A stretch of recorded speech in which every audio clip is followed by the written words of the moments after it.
So, Michelle, we all know you have the best tips, but look, you can't possibly be everywhere to help everyone. That's where an authorized Disney vacation planner can be a lifesaver. And luckily for you, we just happen to know the best. That's Nate, of course, from Main Street and More Travel. Oh yeah, Nate is the best. And with things changing at the parks, resorts, and of course the high seas all the time, it's so hard to keep up.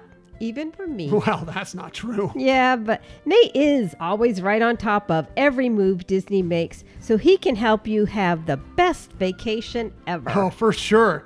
If you're looking to visit Walt Disney World, Disneyland, sail the seas on Disney Cruise Line, or even explore anywhere in the world beyond Disney, our friend Nate from Main Street and More Travel can help make your vacation dreams come true. No question, sweetie. And if you've listened to our show for any time at all, you know we're big fans of high-end experiences. And that's just what you get when you work with Nate. He'll give you concierge-level vacation planning services, but at no additional cost to you or your family. Heck, you may even save money if discounts become available, because Nate is always looking to make sure you get the best deal possible. And did we mention all of this comes at no extra cost to you? That's because it's Disney that pays Nate for all that top-notch service he provides. So you don't have to. So if you're looking for the best person to plan your magical vacation, just go to DizTripsAndMore.com. Fill out the form on the website to get the process rolling on your next fabulous trip with Nate. And be sure to tell him Tom and Michelle sent you.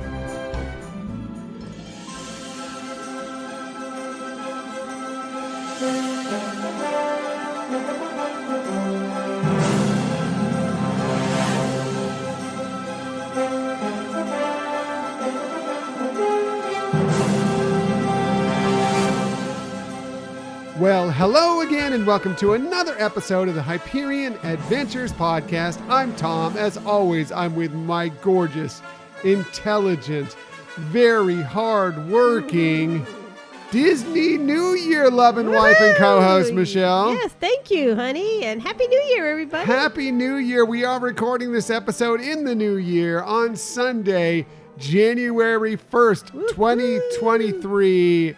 Happy New Year. Happy 23, everybody. Exactly.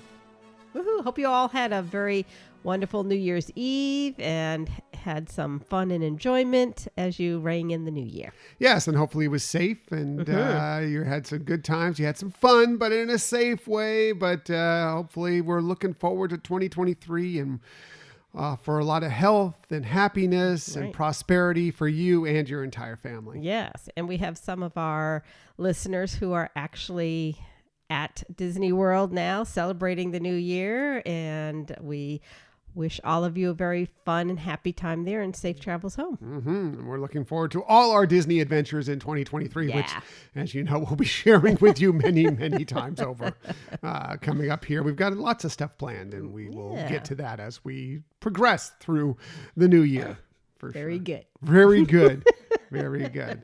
Thank you for joining us today. I know it's been the holidays, so probably fitting in some of these episodes, it's been difficult to get to it. Hopefully you'll binge us later if you haven't gotten to our episodes recently. Totally understandable. We don't feel like you should fill your holiday break with us. I mean, if you want to, that's great, but we don't feel like that's necessary. But we hope you get a chance to catch up on our shows because we had some good ones. Yeah.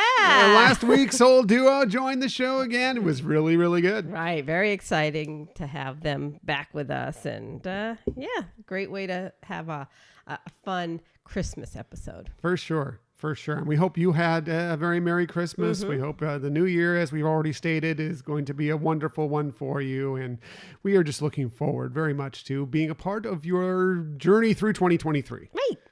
Right. Thank you for joining us today. In the future, you can find us most everywhere you get podcasts. However, the very best place to find us is on our own website, HyperionAdventurespodcast.com. We are also on social media. You know, we all need a little more positivity in our life. Today's show is, as all our shows are, is going to be all about positivity. Right.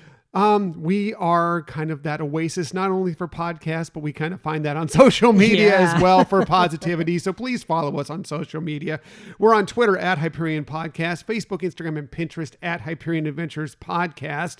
We have a YouTube channel as well. We are kind of making a resolution to do more with our YouTube channel in the coming year. So you're going to want to subscribe to that. Just do a quick search for Hyperion Adventures Podcast, then hit subscribe, and you'll know whenever we start doing those new videos. And if you ever want to contact us for any reason, please hit us up at our Gmail account, HyperionAdventuresPodcast@gmail.com. Right. Let us know what you think of the show, or if you have any questions, or, when I know I say this I like a broken record, but if there's any topics you'd like us to cover, we'd love to hear from you. We would. We are always looking for new, interesting topics. We want to know what you want to hear us talk about in the coming year.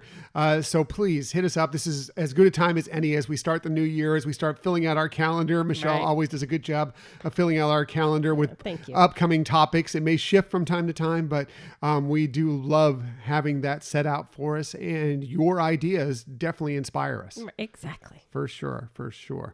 Now, before we get into this week's show, we always like to look at the week that was. Again, we're not going to look back the whole year that was. Well, I guess we are actually impartially in this episode, but not our favorite things from this year. But we are going to look at our favorite things from the week that was, because, hey, there is always positivity in every week. And I think this was a great positive week. That was some wonderful stuff. So we're going to take a look back at that with my favorite thing from this week. And when we do this, we always start with Michelle, because she has the best lists. She does the best research. And she almost always has the best my favorite thing from this week. So Michelle, what was your favorite thing from this week? All right. Well, I do have a favorite thing, but before I get into that, and I just didn't know where to mention this, but I felt really, as I listened to one of the recent Theme Park Thursday with Dillo's Diz. Frank and Jen. Yeah. I wanted to, send accolades to them on their year in review, parts 1 and 2. But I really wanted to point out, and I couldn't think of another place to put it in our episode. So I'm going to say it here, and then I'll go into my favorite thing, if that's all right. Sure. So I just want to say, and I don't want to give any spoilers, but, we love both of their episodes, but their first year in review, you got to listen to it till the end, because they have a guest with the most wonderful story. And I'm going to try not to get choked up, but Scott and I were listening to it together in the car, going out on some errands and everything. And I was tearing up like crazy. It was just such an enormously warm, fun, wonderful story. So if you haven't listened to Theme Park Thursday's Year in Reviews episodes, do that. And as they always say, they're bingey. Yes, so right. Definitely go check them out. Check out all their shows. Subscribe to them. You don't want to miss out on their content. We love the Dillos, Frank and Jen. They've been guests on our show. We've been guests on their show. And they're just great Disney creator people. Definitely. Sure. So anyways, I digress. So my favorite thing of this week, though, like you said, there were a lot of them, but being the holidays, I think that's the key here for picking my favorite thing. And that was having an opportunity to spend New Year's Eve with my sister and brother-in-law. I don't know if we've done that before other than when we were kids.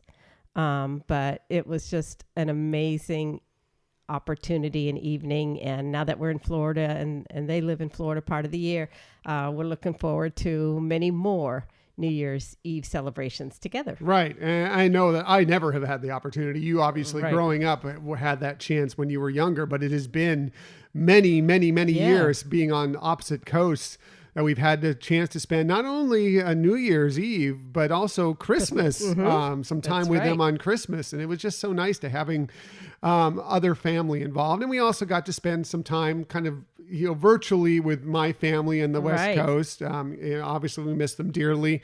Wish we could spend the holidays with them this year, but we're looking forward to doing that again in the future. Just the timing didn't work out Right. with us being able to travel. Thank goodness, because boy, travel. Ooh. Oof. I feel for all of you that had to travel on this yes, holiday yes, season. yeah. Hope you made it through that okay. But yeah, it was a really, really, really nice holiday, despite the fact that I had to work both I days for Christmas. know. But I did have New Year's off, so that was Yes. exciting. Yeah. So, what was your favorite thing of the week? I have several things, but including what you were just discussing. Mm-hmm. That was probably my number one thing, but I have a couple other things. Finally, the release on Disney Plus of Encanto from the Hollywood Bowl. Yes. Totally enjoyed that. That was awesome. You know, we love that movie. And we know especially we love the music, and that was just all focused on the music of that, even though they didn't have in the whole cast there. They had most of them. Yes. And it was just, they did it really well. It was a lot of fun. We've seen shows. We saw the night before Christmas Mm-hmm. from the Hollywood Bowl. So we know how fun it can be to be out there. And it looked like everybody was having just a great time. Yeah. I mean, it did remind us of when we've been out there and like, oh, I wish we could be out there again. But it was really the best seat in the house. For sure. Doing it through Disney Plus. So, yeah, that was probably my other thing. I mean, I had a couple other things too. Strange World. Right. Finally catching that on Disney Plus was great too. But it was a good time. It was a good week. So Yeah, a lot of fun things. for sure. So. But let's go ahead and head into this week's show. I have lots of stuff for you this week, including a blockbuster film reached a huge milestone just this week. We'll tell you about that, and a legend will be remembered in a documentary set to hit Disney Plus in a few months. We'll tell you who that is and what that's all about as well. But enough about all that. Let's go ahead and get to our main topic of the week.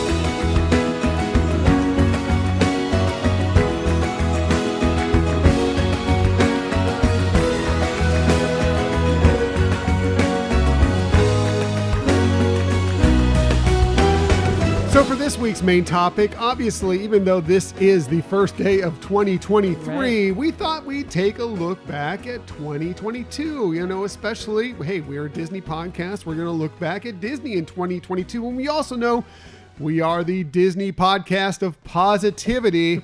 So we're going to look back at what we feel Disney got right in 2022. Yeah, I mean, we know and we'll acknowledge we understand and experience some things that, may not have been as cherished as some other things.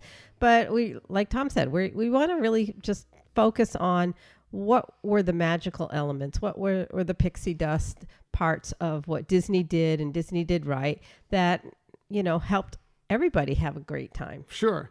And of course, all this is subjective. What we feel Sure. something that Disney did right, you Right. may feel like it was a complete fail. I Yeah. mean, that's totally fine. This is just our list. Your list may be different. And we're going to kind of go through the months and tell you some things that we really liked that Disney did over the past year. I'm going to have a list of some things. Mostly I got mine, I'll have to admit, out of my Disney Stories of the Week notes from the year. So there may be some things that I missed. Michelle also has some things that she's going to add as well. And there obviously will be. I mean, there's a lot of things that happen during the year. There will be some things we miss. We may Right. miss your favorite thing that Disney did. But we're going to try and do our best to fill it out. Yeah. And I like how you say that, being subjective. Justin Monorail, I like how he talks about not saying something is good or bad, but what is your favorite Right. thing that you like or what, things like that, and so it's a way to remember and appreciate the things that were good, that brought us joy. Right. And again, like we said, subjective. We may list something you're like, what are you talking about that you like that? That was terrible. Totally get it. It's all what you feel is right. No, there's no right or wrong answer Right. here.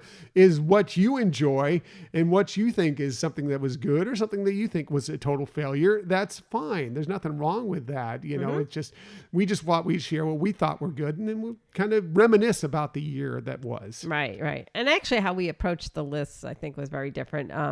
I don't think I have quite as much, but I also looked at what were some of the things, not just things that were good, like that return that hadn't been discontinued Okay. during the pandemic, but things that either were brand new or as they were brought back had some pluses, as Walt would say, or made it better. That's good, because I don't think I had as many returning things on my list of stuff. So it'd be good that you'll be able to fill those out as we move through here. So let's go ahead and start all the way back 1 year ago in January of 2022 as we go through what Disney got right in 2022.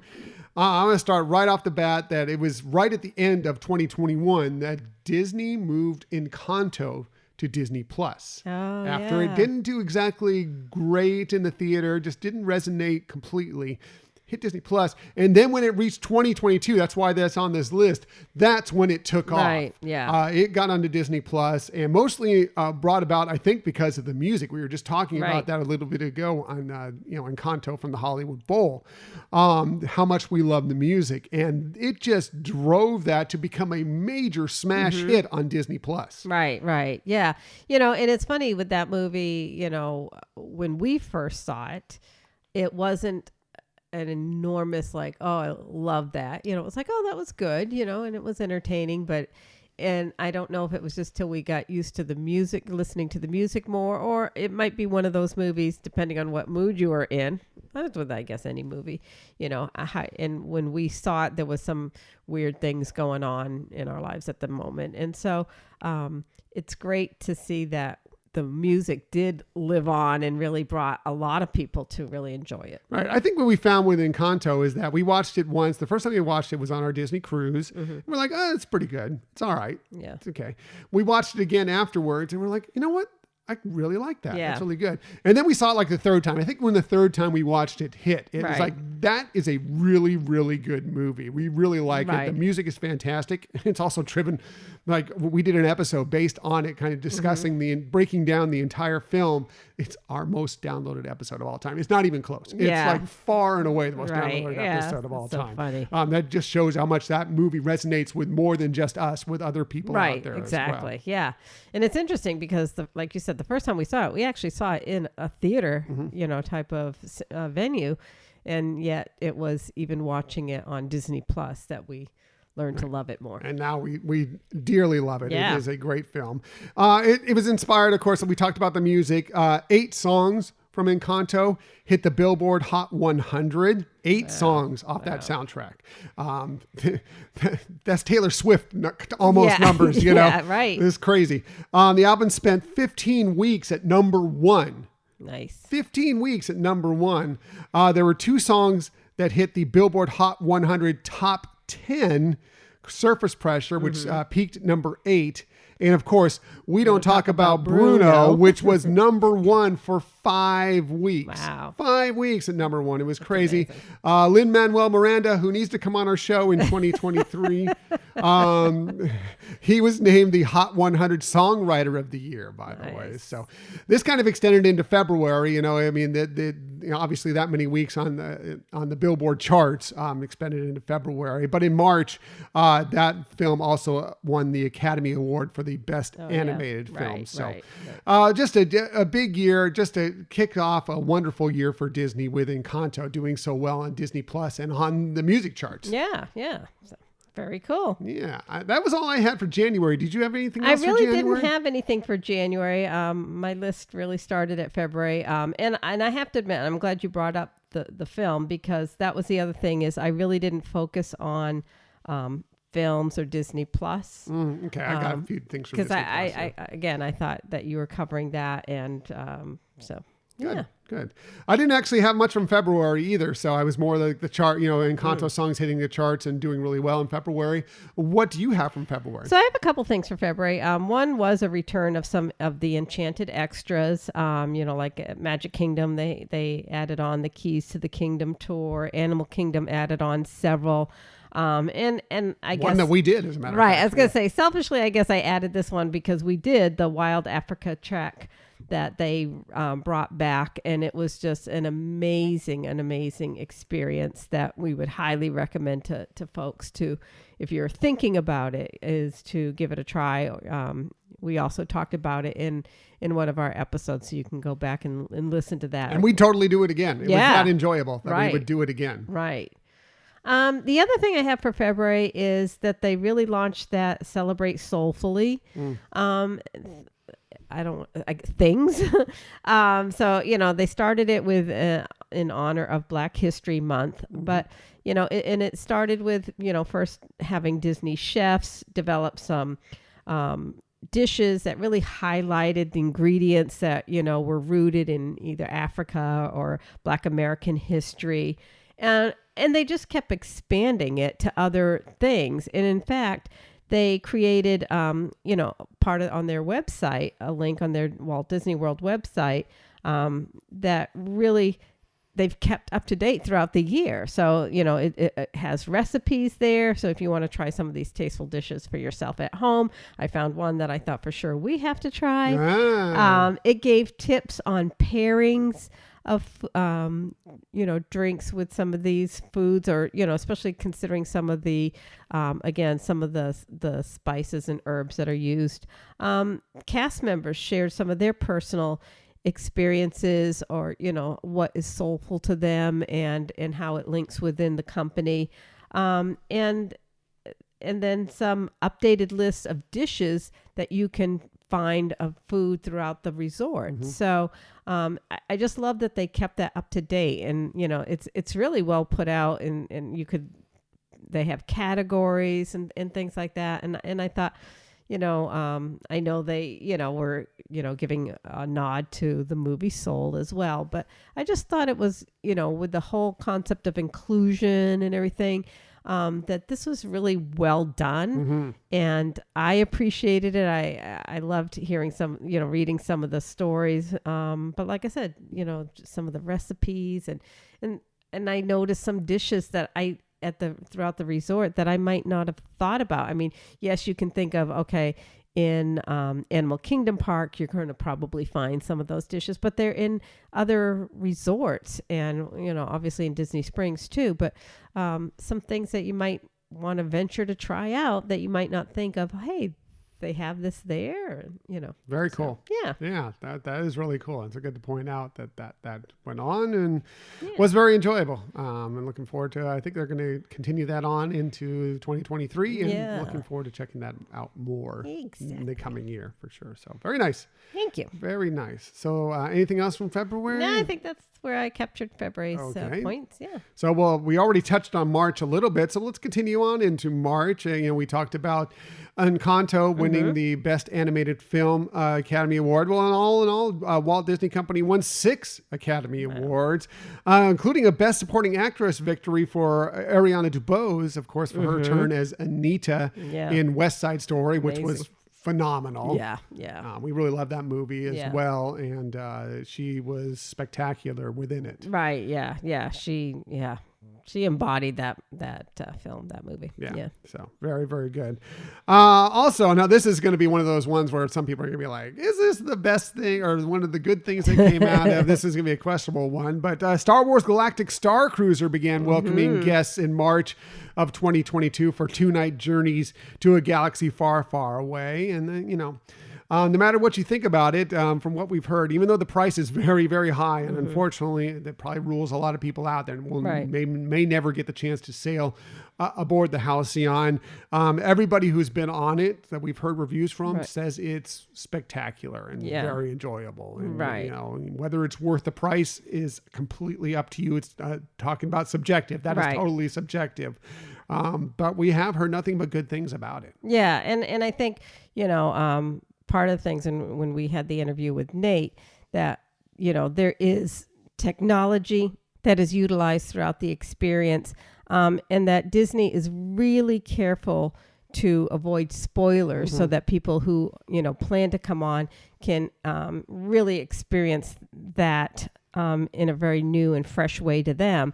So that I think that's part of the issue, is that people not hearing what some of these extra activities are, because they are keeping it secret for people, is then you think it doesn't hold as much to go to it for the price. But like you said, what we hear from reviews, people are like, yes, it's expensive, but it gives you a lot. Right. And so I think that's probably a real marketing challenge for Disney, to be able to keep secret the things that people want to have as a new experience, but make people who are considering it know that it's going to be value. Exactly. I mean, like I said, they talk about totally subjective. I mean, there's going to be a lot of people that will never, ever see that as a value to pay that price. It doesn't matter what they offer on board there.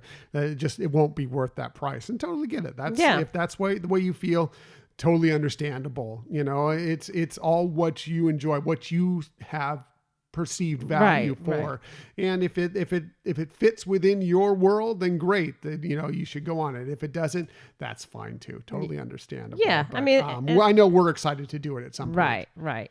I mean, you could look at that with most anything, even if it's not quite that same level of expense. But, I know, like with Victoria and Albert, for example, that some people might feel there is never a need to pay that much money for food, or like on the Disney cruise with Remy's and now Enchanté, that it's like, hey, and I can see that. And I could argue both ways too, that, that's a lot of money for a few hours of eating food. Yeah. But for other people, it could be such a special experience, even if, especially like if they link it to a celebration or something like that and say it was well worth the money. So we're not trying to judge here whether something really is of value or not. It's just, is it something that does bring fun, does bring joy to people? And I think, the Galactic Star Cruiser definitely brings joy to people. Again, I think that too many people get too involved in what other people do with their money and everything. Yeah. And they look, just because it isn't worth it to you doesn't mean it isn't worth it to somebody else. Yeah. And if you enjoy that, that's more power to you. Right. We're all for everybody having a good time. Exactly. In a safe and healthy way. For sure. So anyway, the only reason we haven't gone on Galactic Star Cruiser yet is because of that price tag. Yeah. So know that we know it's expensive and it's not going to be easy for us that whenever we do it. Right. But I do think we're going to try and save up those pennies and eventually get on there and check it out for sure. And by the way, if you want to hear more about it, definitely, Michelle mentioned it already, go back to that episode where we had Nate, our favorite authorized Disney vacation planner. I got to get that right because he discusses it at length, and it is really and interesting. It's a spoiler free. He doesn't spoil if you're looking to go on that. But if you're on the fence about it, that may drive you one way or the other. Right. For sure. So moving on, also in March of 2022, Disneyland Paris kicked off its 30th anniversary celebration. Everything about it looked spectacular. I just wish we could have gotten out there for it. Unfortunately, it doesn't look like that's going to be the case while that's still going on, but it looks like they really did it right. Yeah, definitely. And again, when we talk about technology, the new use of drones for their evening show, it looked spectacular. Some of the obviously merchandise, but even just some of the foods and things like that. And I'm sure it had to be a challenge because they were, also competing against the worldwide celebration of Disney World's 50th anniversary. So. Right. And then right before the Disney 100, it's kind of in that in-between area right there. But it really looked like, from the merchandise to the many events that they had scheduled, every time I saw one, I was like, oh, I wish we could get out there and check it out for ourselves. But just this year, as you know, lots of stuff went on for us this year that it was impossible to make those plans. Sure. Yeah. And it, just what they're doing with the parks and their resorts, and how they're, really, making some great, substantial, fun changes to their resorts. It looks like that is a great vacation destination. Yeah, we're still talking about possibly making a journey back out there in 2025, possibly for our 20th wedding anniversary, somewhere, at least to celebrate that. May not be exactly on our anniversary, but to celebrate somewhere around that time. Yeah. So they're going to have a lot of their new lands open and everything, and we're looking forward to checking out Disneyland Paris because it's been a while since we've been there. Right, and that they're doing the Run Disney event there too. Yeah. So I know. That on board. So. For sure.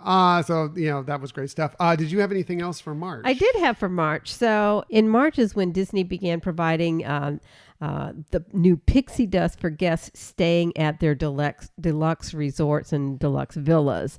And that is the extended evening theme park hours. And so, that's on select nights, mainly Mondays and Wednesdays. Sometimes they swap out a day during the week.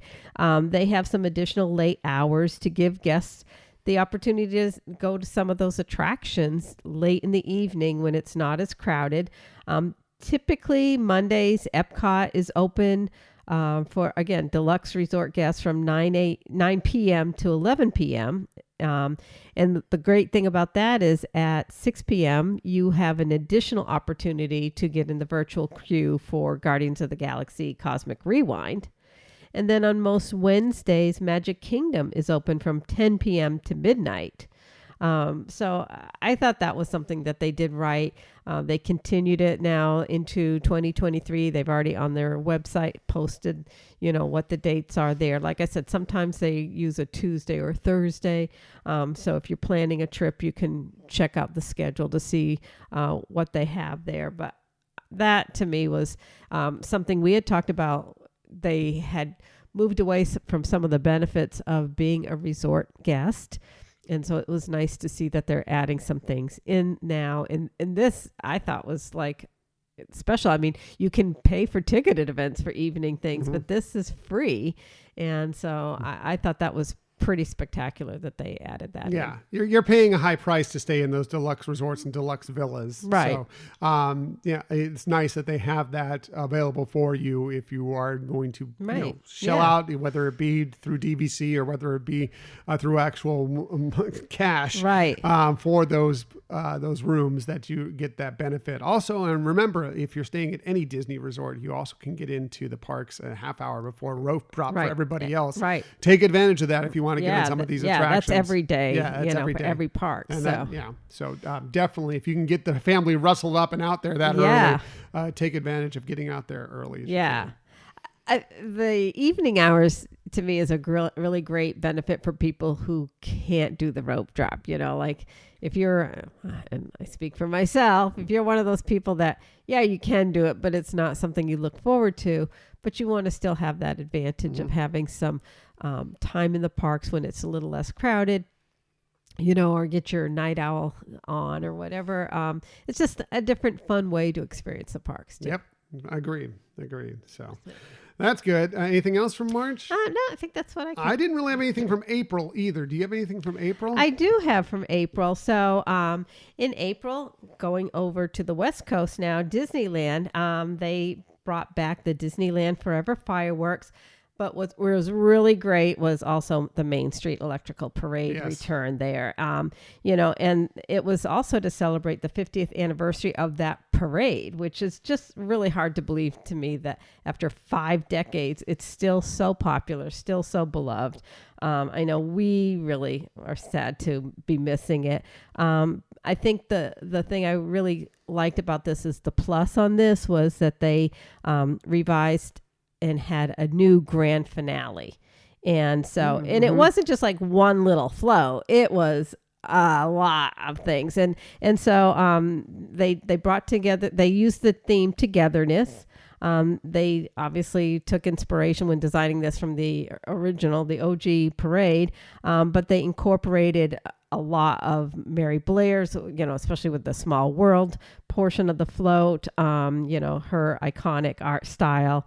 But they also then brought in some of the newer characters that, kids now that have been watching some of the more current Disney films can have some connection and attachment to that parade. So to me, that was something that was great, a great boost to provide at the park there. In April, they also brought back at the Disney California Adventure Park World of Color. And the thing that they plussed here is that they gave you an opportunity to have virtual queues for where you could go to watch that. I think that made it easier. I think we remember, before the pandemic, you used to get a paper, right? And you'd have to go to the a old certain paper fast pass. Yes, you'd have to go to a particular kiosk thing to, scan your passport, your whether your annual pass or your ticket in to get that. And so being able to do it on the app now, so much more convenient, and love that they have that. Very good. Yeah. Both are fantastic things and not to miss if you're getting to the Disneyland Resort. I mean, obviously the Electrical Parade is went by the wayside once again for a while, but definitely World of Color is something that you need to check out if you get a chance to get out there. Yeah. Yeah. And it's nice that they had when they do the holiday versions and stuff like that too, to provide some, differences. And the parade goes away and comes back. And I think that's what, it's not having it consistent so that if it's there all the time, then you take it for granted. You're not as interested, or it makes it more special, right? Or at least feel more special. Exactly. It's already pretty special. Yeah. So very cool. Thank you. Yeah, nice. So moving on to May. May was a big month for both Star Wars and Marvel in the Disney universe. Star Wars Celebration finally got back underway after some starts and stops, because of the pandemic, but it did happen in Anaheim in May. And also Obi-Wan Kenobi debuted on Disney Plus right about the same time as Star Wars Celebration. Right. And both were... Again, Michelle got the chance to go to Star Wars Celebration for a day. Briefly, this was when we were in the midst of the move out here, so I did not get to go. But it looked like it was just a phenomenally fun time and positive time for Star Wars fans, as Star Wars Celebration always is. Yeah. I like you said, I spent one day out there, and I've talked to people personally who were there the whole time. I think Disney did it right. I think they provided a lot of great panels, and it seemed very smooth, the operation. So I thought it was really good, and like you said, a lot of great excitement there. And then the Obi-Wan series. It was an amazing series. It's different, but it truly brought to life that backstory of what was happening during that period. And it was, really phenomenally put out. Yeah. Really interesting series. I was so excited to see it. I really enjoyed it. I know that some people didn't find it as maybe the storytelling as great as they thought they were expecting, but I loved every bit of it. Seeing Ewan McGregor again, back as Obi-Wan, Right. he is so good in that role. I just love him doing that. And bringing back Hayden Christensen, I thought he was fantastic again, Yes. being able to be Darth Vader and, also Anakin Skywalker a little bit there. It was so good. I was just so happy, and there were some stories that came out of it. And I think I saw some behind the scenes stuff. I think we watched the making of. That brought me to tears because I was just so happy for Hayden Christensen, because he got so lambasted by the fan base, some in the fan base at times, for things that weren't completely in his control, as playing that role of Anakin Skywalker in the prequel trilogy. And just for him to come back and be warmly embraced by the fandom, it brought a warmth to my heart and made me very, very happy that was able to come to fruition. New hope. Thank you. Very well. Sums it up very well. So very happy about that. Also, speaking of Marvel, a couple Marvel things happened. Doctor Strange and the Multiverse of Madness hit theaters, and that was a wild movie. Yeah. For good or bad. Right. That was something else for sure. Talk about different. Yeah. Yes. But I think we did enjoy that as well. And then in the parks, that was when Guardians of the Galaxy Cosmic Rewind finally opened up at Epcot. Again, for good and bad. A lot of people love that attraction. Right. I think it's a fantastic attraction. Unfortunately, I just probably can't ride it very much because it makes me a little sick. I know. It's funny. Again, listening to the Dillos, Jen describing that, she did it and never will do it again. And I'm like, yes, sister, I know what you mean. That's me too. I did it and I'm never going to do it again. I probably rode it at the worst possible time. It was when I was just I was working at the post office. I like had a single day off. I was exhausted. Yeah. I didn't sleep well the night before. Like everything about it is like I went into it not necessarily expecting to get a boarding group for it. We got it. Went on it. I don't think my body was prepared for it. I think if I prepare for it again, I could do it at some point, but I'm not in a hurry to do it right now because I know what the after effects were. And not that I got like I threw up or anything, but there was some time where I was like, okay, shaky. I need something to get me back to normal here. Right. Yeah. It's funny. It's one of the rare attractions that usually if something is scary, I can close my eyes and, just get past it.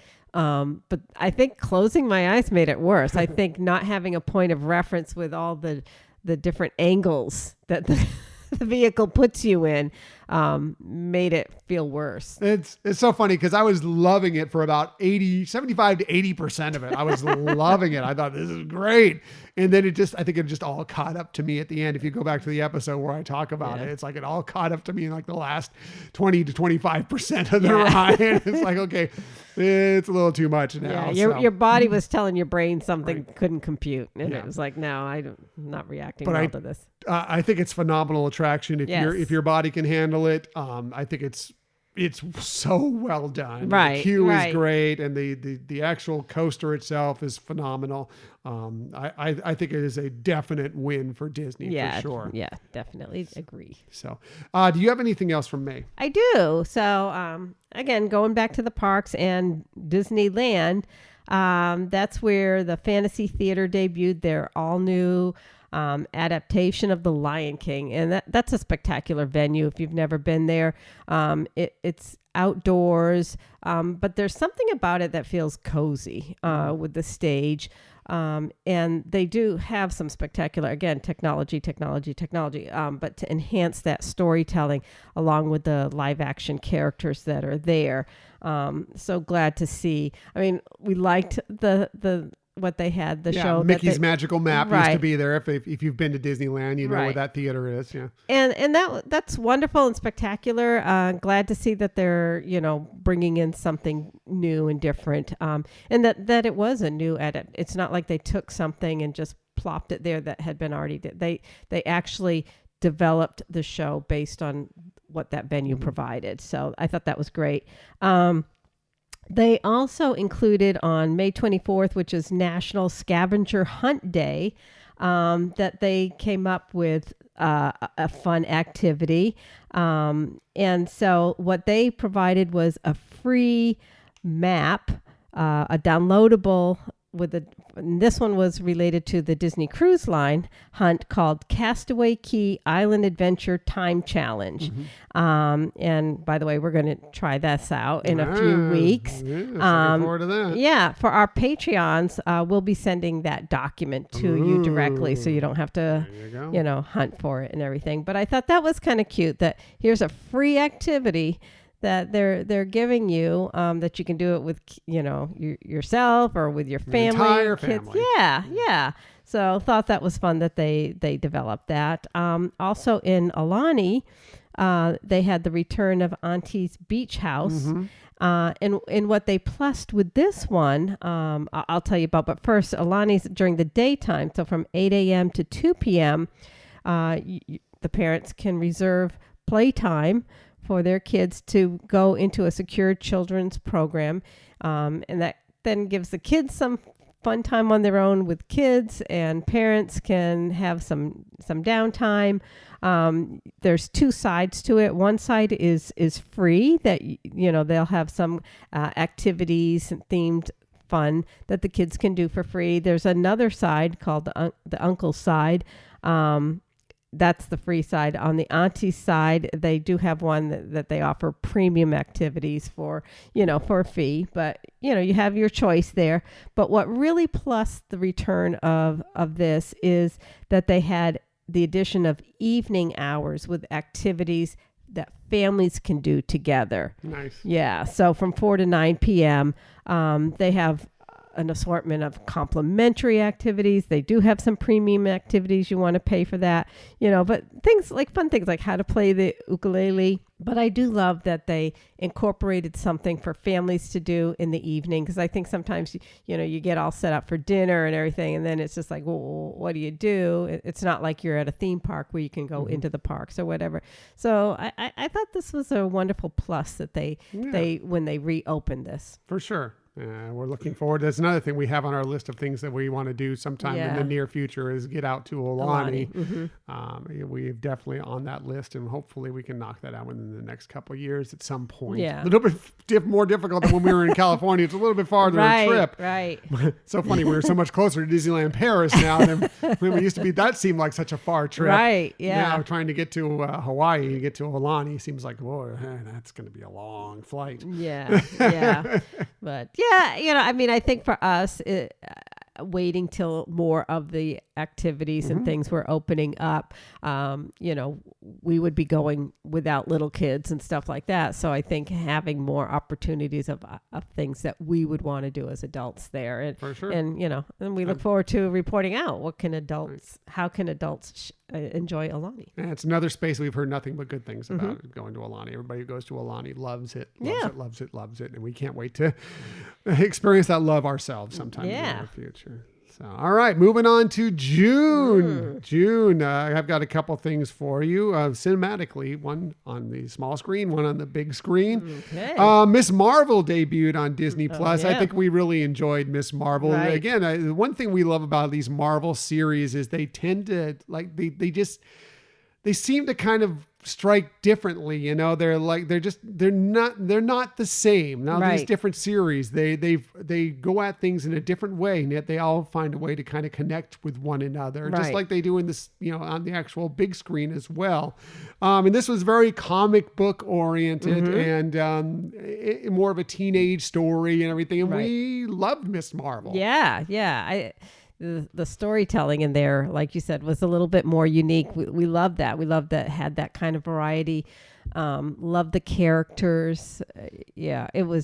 It was really fun. Yeah. I think that there's, whether all these series, I think you're going to like some more than others, but I think that there's something for everybody in these Marvel series, which is, I think is great. And I same thing, I think, with Star Wars series that are coming out. Sure. You may not like one of these series, but there's going to be another series coming along that maybe is more your cup of tea and you're going to enjoy it. So I love the diversity of it all. Yeah.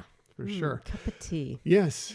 And how you want tea. I do. Yes, I see. Also in the theater, Lightyear debuted. Unfortunately, didn't really do well in the theater. Got to Disney Plus. We got to see it, and we actually enjoyed Lightyear a lot. You know, it's kind of the story of how Buzz Lightyear, the action figure, the action figure was based on the character from this movie, apparently, that Andy saw when he was young, and that's how he really fell in love with wanting a Buzz Lightyear action figure. I thought it was a really, really interesting story, and I enjoyed it. Like I said, I don't think it did well enough in the box office, but I thought it was pretty good. I think we had the advantage of realizing that it wasn't like a offshoot of the Toy Story. Of Toy Story, and of the toy Buzz Lightyear, that this was more of a backstory of a real individual or, movie individual. And so I think having that, and therefore we avoided disappointment of what our expectations were. True. And so that's probably, I think what affected a lot of theater goers.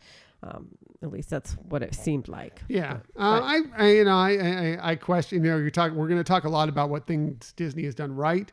And we're positive, but I will talk about one thing that Disney, I think, needs to improve on is some of their film marketing. I don't think they're doing a great job marketing their films right now. Yeah. I think that they can step that up a little bit and do a little bit better. Yeah. I think they're missing some opportunities, and, I don't know if it's deliberate lack of marketing for certain things that they're concerned about how they're going to be received, or if they just missed the boat. But there's been some things that we have seen that was like, wow, why wasn't this marketed more or marketed maybe differently to attract people to it? We'll see what happens with that coming up here in 2023. But I think that was definitely something that Disney can do better. For sure. For sure. Exactly. Do you have anything else from June? I do. So the other thing in June, there was a couple of things that I was going to bring out, is that they did have on Disney Plus streaming Harmonious Live. That's right. So, it gave people the opportunity to see the nighttime spectacular Harmonious. But the thing that made this really special, kind of like what we were talking just a little while ago about the Hollywood Bowl, is that this had the songs being performed by a live orchestra and an ensemble of international vocalists. So I thought that was pretty special and pretty cool way to watch it. We were very lucky and fortunate, surprisingly, and I know we've mentioned this before, when we went to see fireworks show one time and the performers actually came out and sang. So having that live orchestra and live singers really makes something so much more special. Right. That was for Happily Ever After, by the way, in Right. its first few nights of its original appearance at Disney. And we may have a small story about Happily Ever After coming up in the Disney Stories of the Week a little bit later. So be prepared for that. Anything else? I do. So they brought back Hoop-Dee-Doo musical review in June. And so that was pretty cool. That's at Pioneer Hall in Fort Wilderness. But again, what did they do to plus it? So they brought in new audio and lighting system. And they did some updates to the script and the scenery. They did stay true to the experience that people, really cherish. But a quote from David Moore, who was the stage manager of this, he said, "We had the unique opportunity to really look at the show and take it to the next level for everyone involved. From switching the stage lighting to LED, which is better for the environment, to upgrading the audio for better sound quality, every little update is leading to a better overall experience for our guests and cast." Very cool. Yeah. So again, they didn't just, take something and return it, like open the box and here it is again. They made it better, and I can really appreciate the fact that they made it even environmentally better. Right. So I thought that was pretty cool that they did that. That is very cool. And I'm still yet to have seen the Hoop-Dee-Doo review. I know you have. Yeah, a couple I have times, not, but we do have some possible plans in the hopefully near future, hopefully in 2023, to go check that out with some friends of ours at some point. Right. For sure. So very cool. Glad it's back. It's a classic. It's been there since Walt Disney World opened. Right. So, yeah. So happy that it's back and Right. performing pretty much nightly. Yeah. And for those people who are not big meat eaters or whatever, it's not a problem. Just let them know. You can let them know when you're booking your reservation, and then again when you're there at the venue, and they have great alternative menu items for you. Right. Very cool. Good stuff for sure. So, Yeah. anything else in June? Nope, that's it. All right, let's move to July because there was some really cool stuff in July Disney-wise. And we'll just start with, after a bit of a delay, unfortunately, but not too long a delay, but still, Disney Cruise Line's fifth ship, the Disney Wish, finally began escorting guests across the high seas. Yay. It looked spectacular. Yeah, with the Disney Wish, I think some really exciting, again, pluses is, the fact that they did change and add new theming for their restaurants, and again, bringing in more showmanship of it, more, again, use of technology. Not trying to sound too repetitive here, but, and then creating some magical dishes and stuff like that. I think it's, again, they didn't just take one of their ships, make it bigger and say it's same but bigger.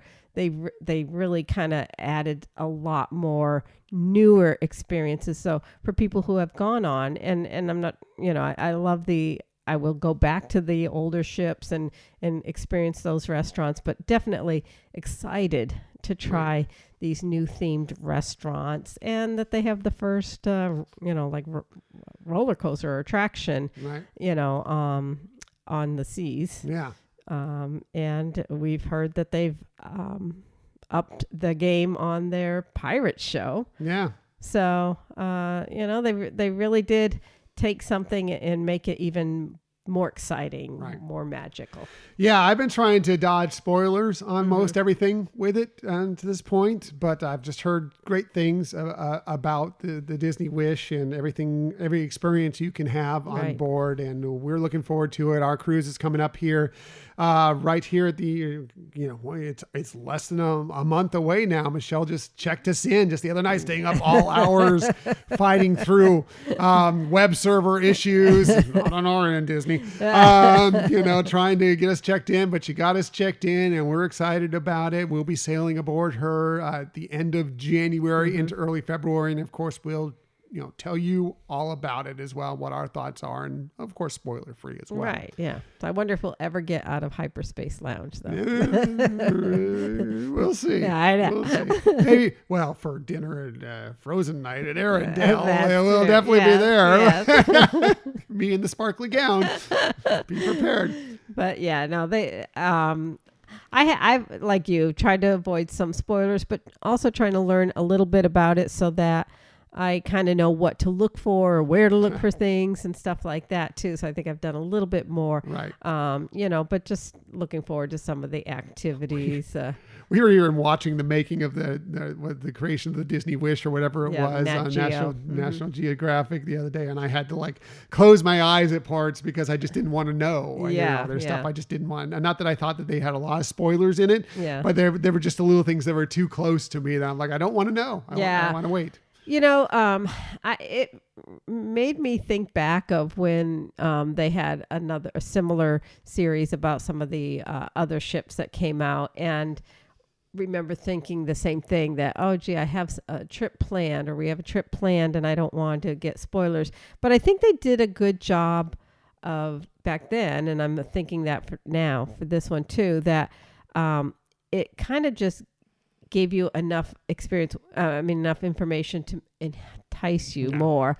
But like in the making of, it made me, for this one, for the Wish, made me appreciate more how much they provided. For sure. Like the fact that, when you're talking about a show within the dining experience, but actually having hired the original actors in some of these Marvel movies to, participate in your dining experience. That was impressive to me. It's another thing I can't wait for is that World of Marvel dining experience. I'm really excited about all that. And we're looking forward to checking it out for sure. For sure. So very cool. Yeah. Meanwhile, over at Walt Disney World Resort in July, the Top of the World Lounge reopened to DVC members with a little Disney Villains flair. It's now the Top of the World Lounge Villains Lair, which we've been able to experience, and we still love the Top of the World Lounge. Yeah, it's a really unique experience to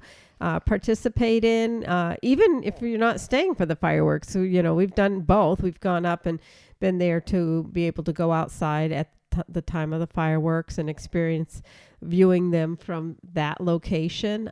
But we've also just gone in to experience the Top of the World Lounge and just loving it as it is. And little food, little drink, little atmosphere. It's all good. Yeah. Right. So, great to see that come back. And again, they did plus it by at least changing up some things with the theming. Subtly. We don't, if you didn't see the menu and see the title on there, you may not notice that it was the Villains Lair. Yeah. But, again, I think they did a good blend of having some new things to it, but some of the things that people loved about the original.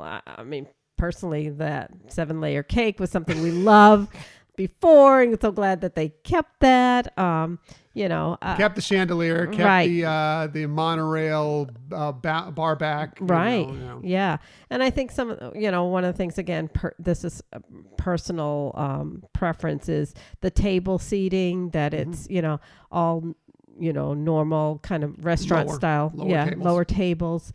Not high tops. Right. And I also liked, as much as it may feel like an inconvenience, I do like that they notify you when you can go in there, like you put your name in, and we've never waited more than 5 minutes, I think, but and then they seat you. So it's not like, they're just letting people go and it's standing room only and you got to wait. It would always feel weird to me on both sides, whether I'm kind of standing, hovering over tables, waiting for them. That. I know. It could be a quick service restaurant in a park. I still hate it. Yeah. I that's why I always hope that we can find an open table. Right. And so, before they sat, before they reopened it, you would go up there and you would have to find a table yourself. And again, it was like, okay, if there's no table open, you got to keep looking at tables. Who looks like they're about done? Who looks like they're going to be leaving soon? Or if there was a particular,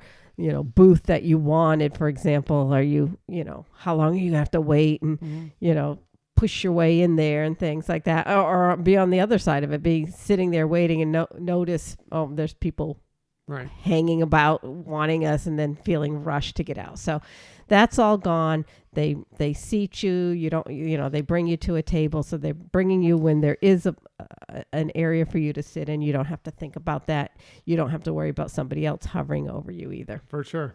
So very cool. I like that they did that. Yep, me too.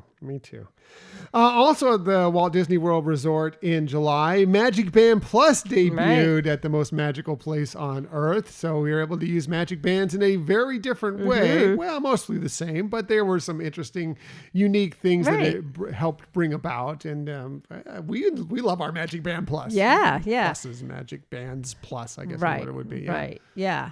I mean, again, the plus that they did here is it is a rechargeable, which, we love the other Magic Bands, and I think Magic Band 2 was the updated version they had of that, which was fun. And, you could, bling them up and stuff like that. But eventually the batteries would go. And, sometimes you wouldn't know for sure. I mean, we always would have to have backup ones. Like, okay, I want to wear this one, but if it doesn't, the battery's not working anymore, I have a backup. So I love that this version, you charge it, when it's charged. So that's really convenient. And like you said, the different experiences now, again, bringing you into the storytelling versus you just being an observer. I think is really great and fun. Yeah, I love how it interacts with different things throughout the park. As you're traveling. Right. That's really fun. So, anything else from July? I think you captured most of the things but they did have, July is the month of Disneyland's anniversary every year. Of course. So it was fun to see them have some new, interesting anniversary food to offer, like they had Mickey shaped whoopie pie, but it's not just like, oh, here's a Mickey shape. It was blinged out.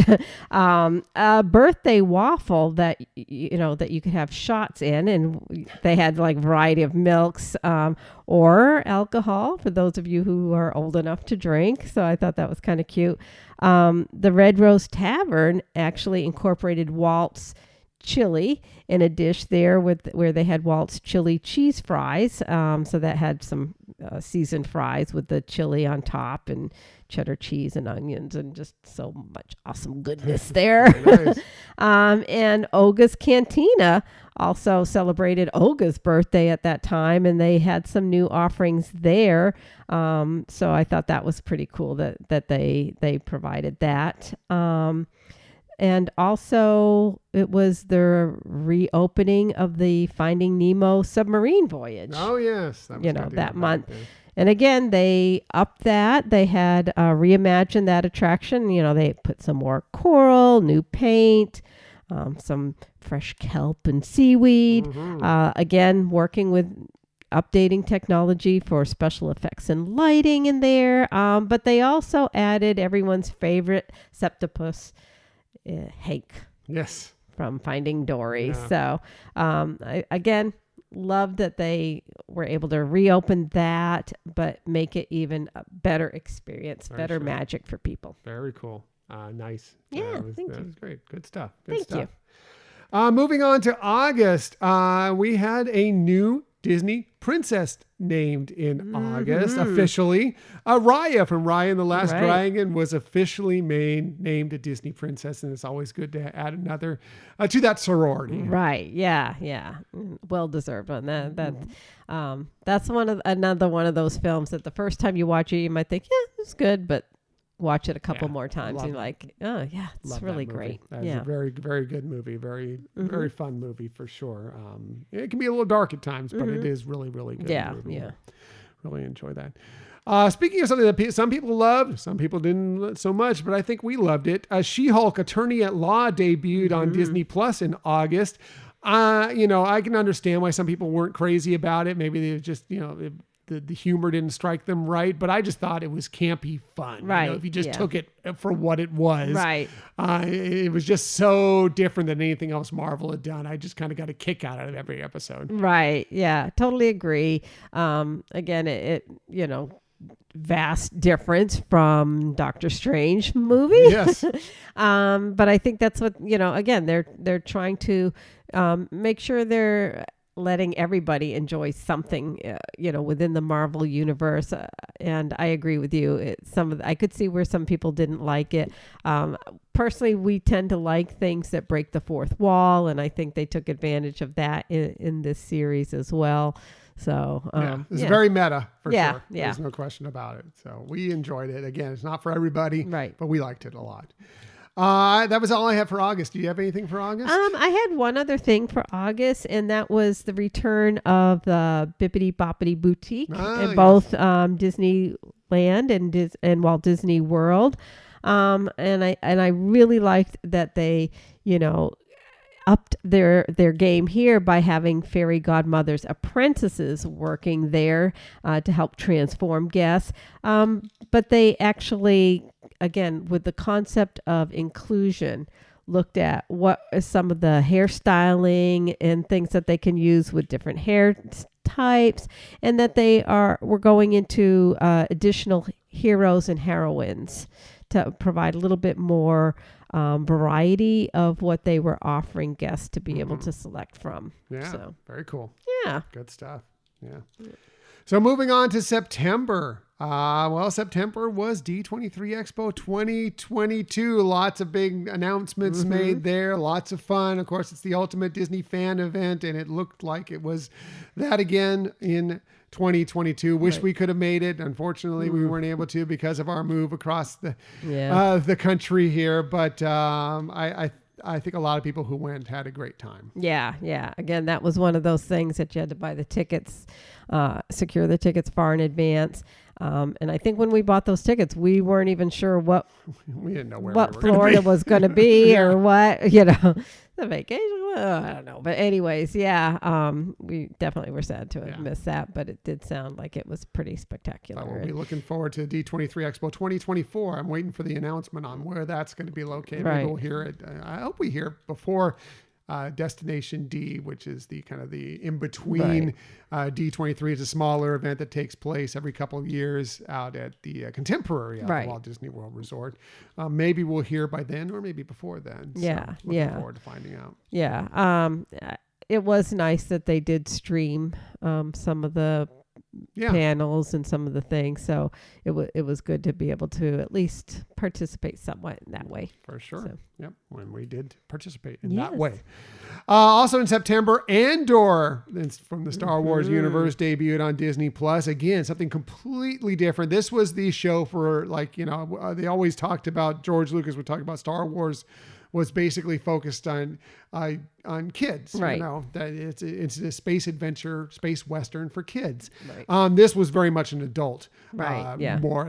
It probably was not your kid's favorite Star Wars series for sure, but it might have been the adults in the household's favorite because it was really focused on it, and it was really, really well done. Yeah, I mean, it was a character that I think when it came to Rogue One, you have people who loved that movie and people who weren't as interested.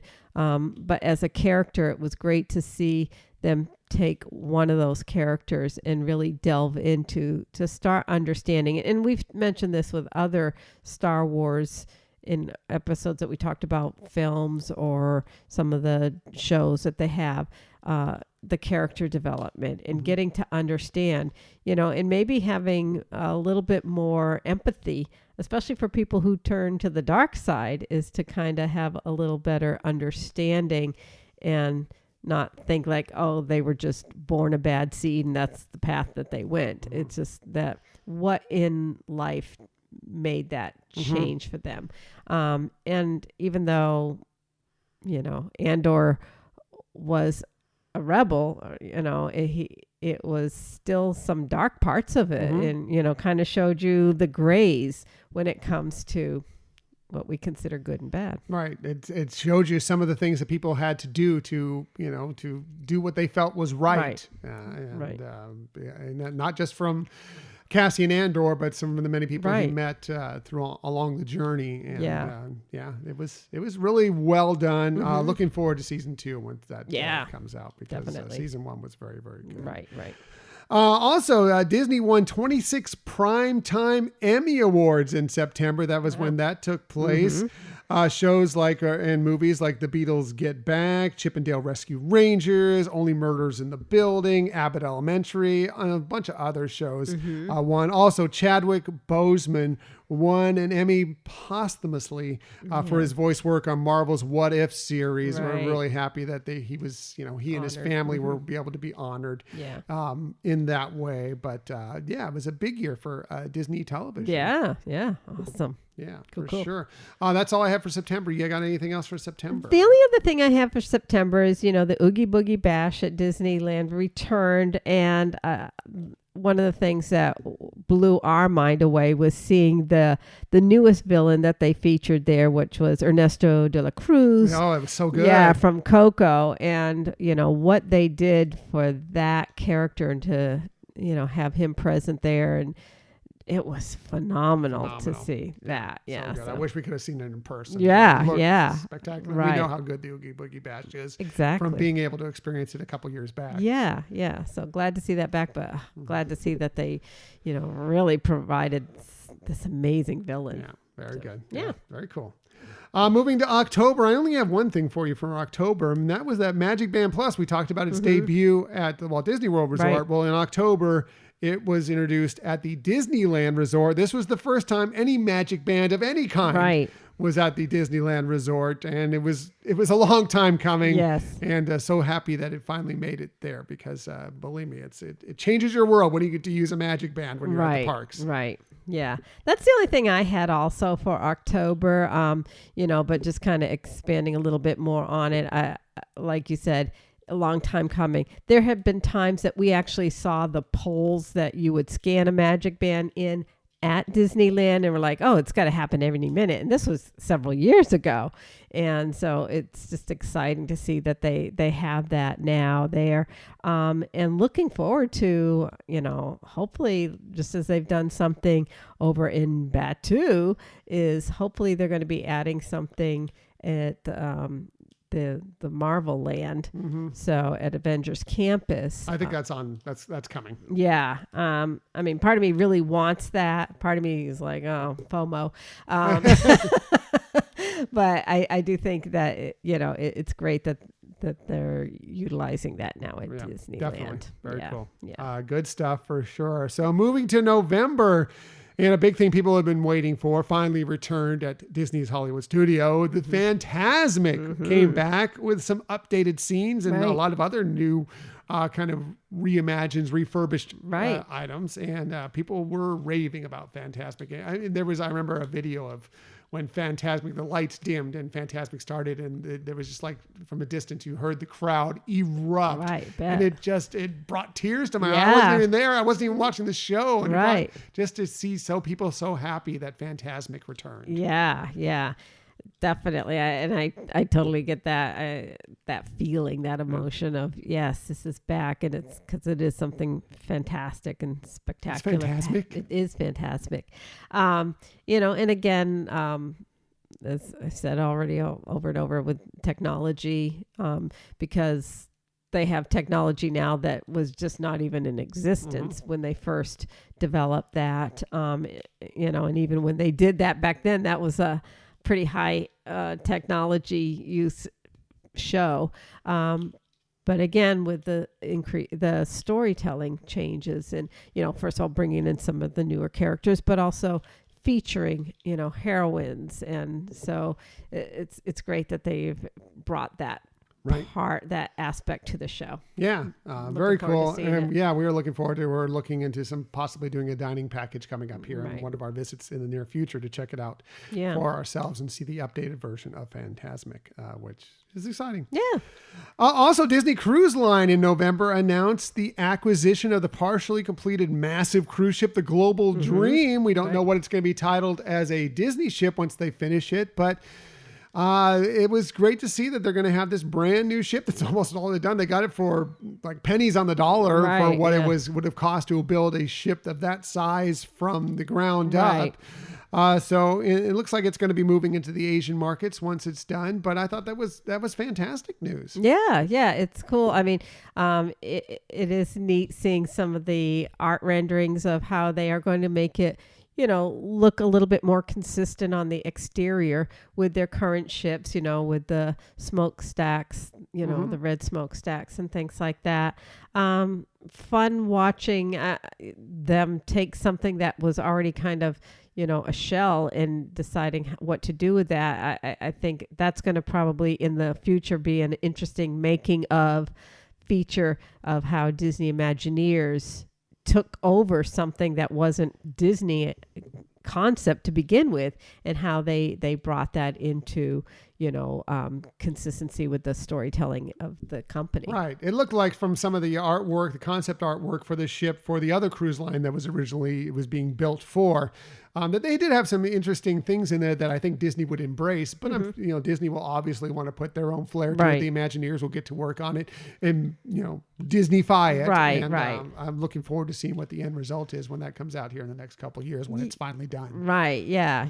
And I think it gives them another medium again to be able to bring about different stories and things like that. And again, I think that I keep saying and again. And again, can you edit that out? No, again, I can't. Edit that? No, but it kind of gives them permission to be very different too. I think, at least that's what I'm understanding from what I've read so far is, that because it's going to be focused on the Asian market and everything like that, that they can tie in some of the things maybe from the parks that are over there, and because there are some different unique characters that are highlighted there more than what you see over in the U.S. And so it's great that it's going to have that variety to it. Yeah, it's exciting. I'm looking forward to seeing what becomes of what is the Global Dream now, what that ship becomes, what it will be titled, and what the end result will be. Right. It'll be really cool. So, also in November, Black Panther: Wakanda Forever hit the big screen to critical and commercial success. To this point, it's made over $800 million just in the box office. We are yet to see it, but we cannot wait. I've been so itching to go see it, and we are going to be able to go see it very soon. And but we've heard great things. Yeah.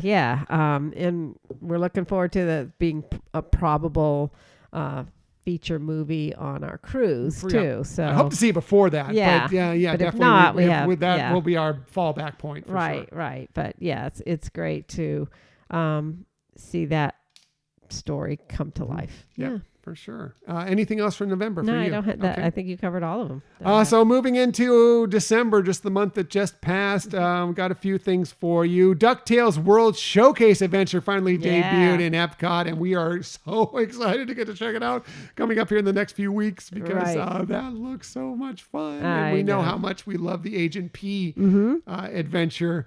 So I'm sure it's going to be very similar and just another fun way to experience World Showcase. Right. I mean, obviously we don't know any of the details yet, so I may be saying something that might not be applicable, but one of the fun things that we saw too about the Agent P, we may have mentioned this before, is how as you're doing it in some of the pavilions, it makes something physically happen at the pavilion, and that other guests are like wowed by like, how did that happen? What's or going on? How did you do that? And so it's just kind of having that fun feeling like you got some control of the behind the scenes. Right. Yeah.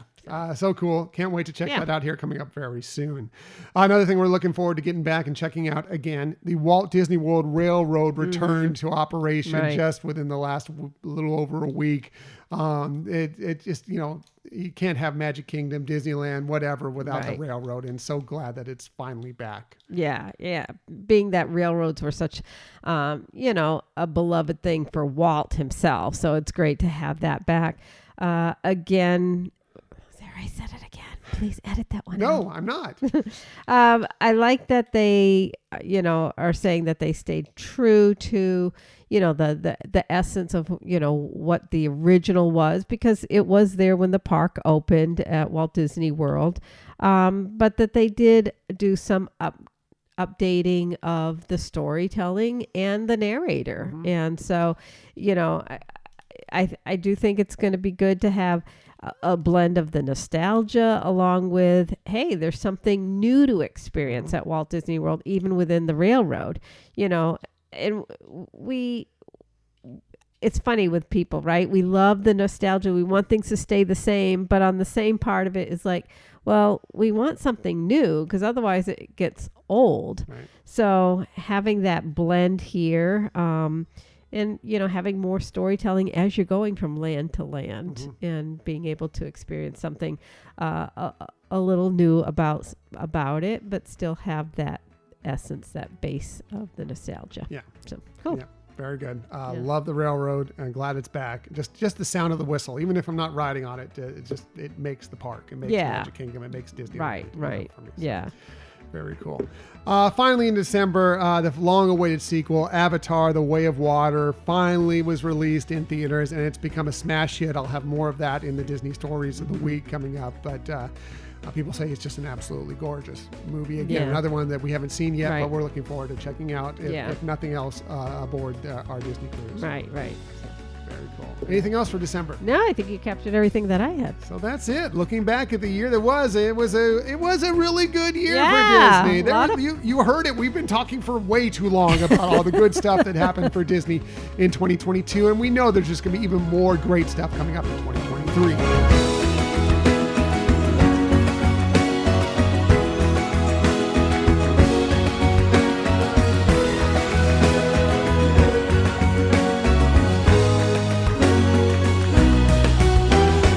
Yeah, as I said, so much great stuff that happened in 2022. Yeah. We've talked for way too long about it, so I'm going to breeze through the Disney Stories of the Week because there really wasn't much this week. Obviously, with the holidays, I don't think Disney put a lot out there this week, but I did have a couple things for you. Start with a blockbuster film reached a huge milestone this week. I was just talking about it. This from the Walt Disney Company, a press release from them. They said 20th Century Studios and Lightstorm Entertainment's Avatar: The Way of Water has surpassed $1 billion globally after just 14 days at the box office when this came out. It became the fastest release to cross that box office threshold since Spider-Man: No Way Home in December of 2021, and the fastest in 2022. The epic adventure from visionary filmmaker James Cameron is the sixth film ever to cross $1 billion in its first 2 weeks of release, and the fourth Disney release to do so. So, pandemic, whatever, whether people are going to the theaters or not, they are going apparently globally to go see Avatar: The Way of Water. Yeah. I mean, it does look spectacular when you look at trailers or just other little snippets here and there on social media or whatever. It does look phenomenal. And, again, hearing... I need to have one of those bands that snap when I say that word.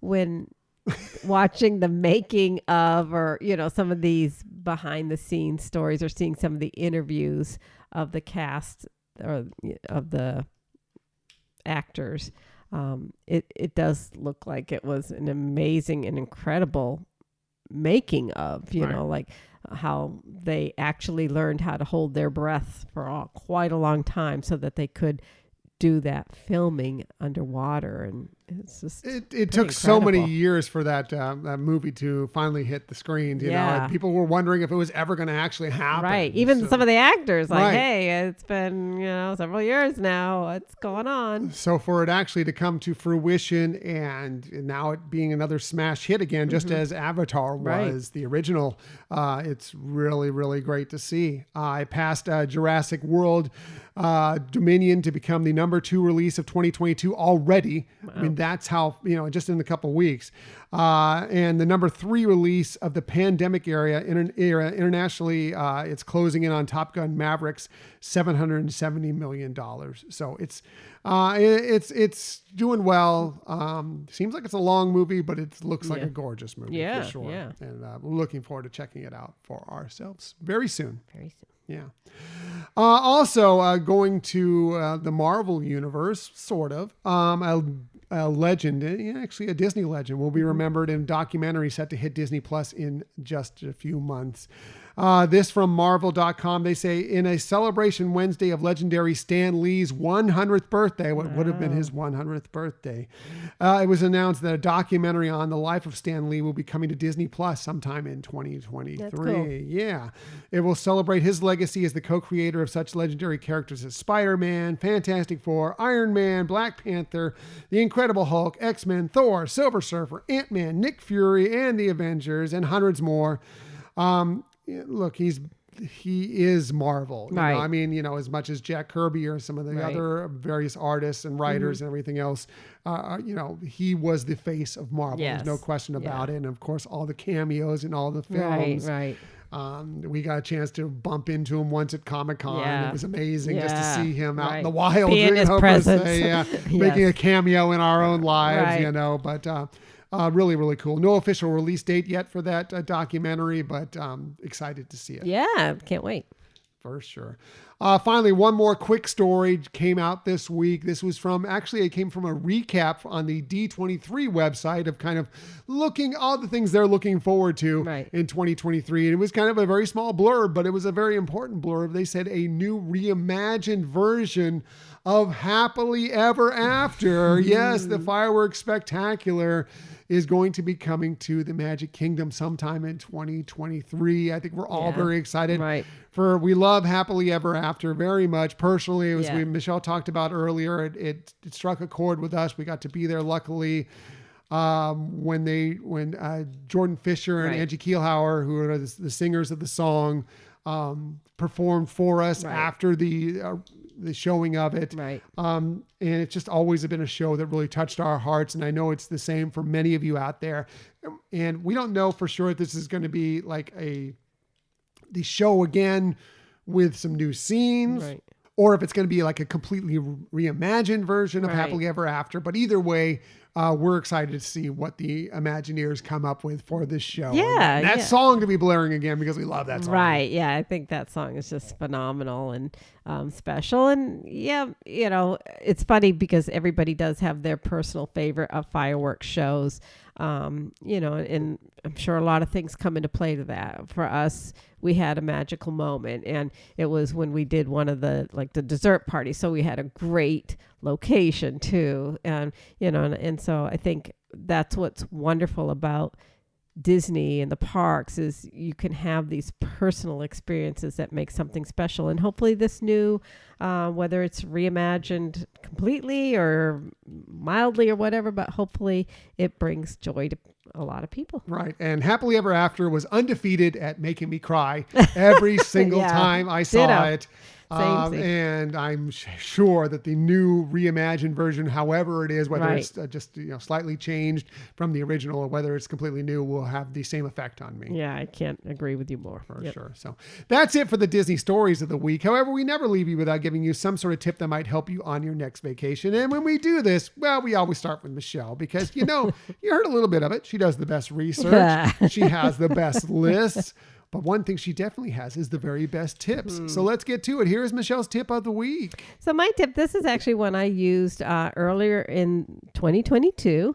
Couldn't say early in this year because we're in a new year.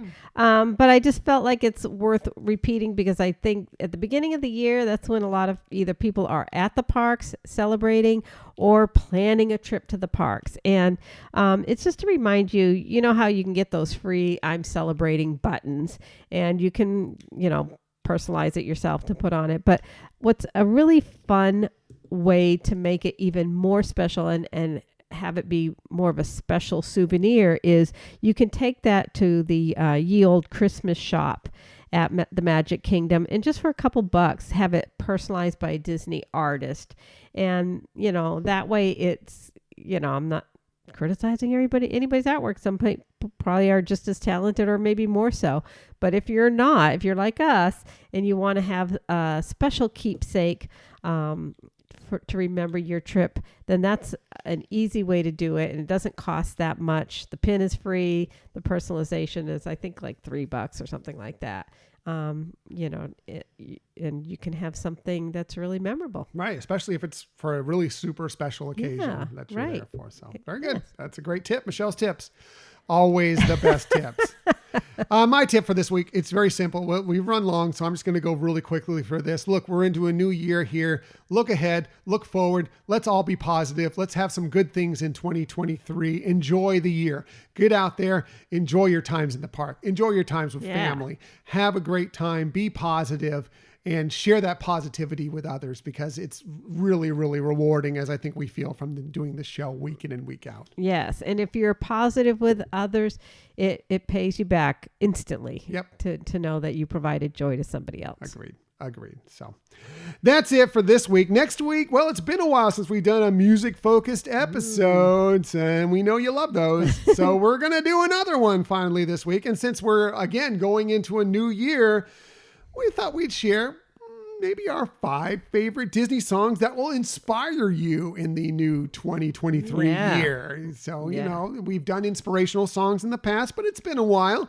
We're going to look maybe at that list and, find some new ones that we can add to it, change them around a little bit, and inspire your positive 2023. Yeah, and we hope to hear from you all of what songs do you find that are inspiring, whether just inspiring at the moment or, getting you to think of something differently. But I think I'm excited about the topic. Yeah, it's always fun. Our music episodes are always so much fun to do, and you love them. And so that's why we like to do them. Yeah.